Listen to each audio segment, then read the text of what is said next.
একজন অভিনেত্রীকে দেখতে গিয়ে এরকমটা হবে সেটা তো আমি ভাবতেও পারিনি। তো হ্যালো এভরিওয়ান, গুড মর্নিং। আমি মন and welcome back to my another mini blog. তো বেশ কয়েকটা দিন ধরে আমাদের বাসা পাড়াতে হচ্ছে মিলন মেলা, আর সেখানে যাওয়ার জন্যই আজকে দেখো আমি এখন সন্ধ্যের দিকে রেডি হয়ে গেছি। যেহেতু মিলন মেলার উৎসবটা সন্ধ্যের দিকে একটুখানি বেশি জাঁকজমক হয়, তাই আমরা ঠিক করেছিলাম দিনের বেলা না গিয়ে সন্ধ্যের দিকেই যাব। আর সন্ধ্যের দিকে যাওয়া মানে তো বাড়ির লোক ছাড়া বেরোনোই যাবে না। তো বাবাকে অনেক জোর করে আমি রাজি করিয়েছি। দেন আমি আর আমার বেস্টি এখন আমাদের বাড়িতে রেডি হয়ে নিয়েছি, চলো এখন বেরিয়ে যাব মিলন মেলা দেখতে।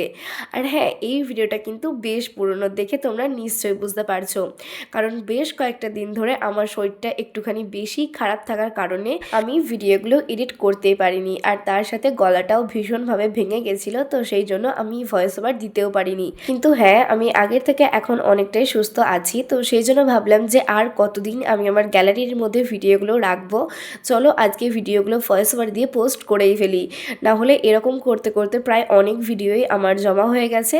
আমি ভাবছি এরকম ভয়েস নিয়েই কয়েকটা ভিডিও এডিট করে ভয়েস ওভার দিয়ে তোমাদের সাথে শেয়ার করে দেবো, কারণ ভিডিওগুলো আমার গ্যালারিতে পড়েই আছে, আর সেগুলো আমি ভুলেও যাচ্ছি দিন দিন যে আমি কখন কি করেছিলাম বা কি কি ছিল সেই জিনিসগুলো। তো যাই হোক, বাদ দাও সেসব কথা, যখনকার ভিডিও তখন দেখা যাবে। এখন দেখো মেলার মধ্যে চলে এসেছি, আর প্রায় অনেকটা দূর পর্যন্ত আমরা মেলা ঘুরেছি, দেন কেনাকাটি করে এখন খাওয়া দাওয়া করে চলে এসেছি স্টেজের কাছে।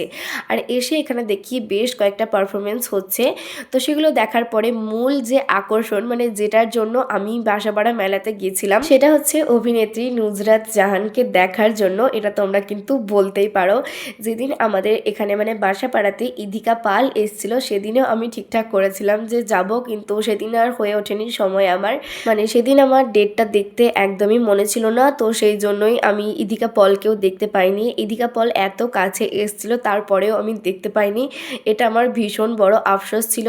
কিন্তু হ্যাঁ, নুসরাত জাহান যেদিন এসেছিল সেদিন আমি তাকে দেখতে যেতে পেরেছিলাম। আর যেদিন বাসাপাড়াতে অভিনেত্রী নুসরাত জাহান এসেছিলেন সেদিনও ভীষণ পরিমাণে ভিড় হয়েছিল, আর এই ভিড়ে সব ছেলেমেয়েরা একদম হুমড়ি খেয়ে আমাদের উপরে এসে পড়ছিল, যেটা আমার ভীষণ বাজে ব্যাপারটা লেগেছে। কিন্তু হ্যাঁ, ওখানকার সিকিউরিটিটা একটুখানি বেশি করা ছিল, তো সেই জন্যই আর কি ঝগড়া মারপিট কিচ্ছু হয়নি।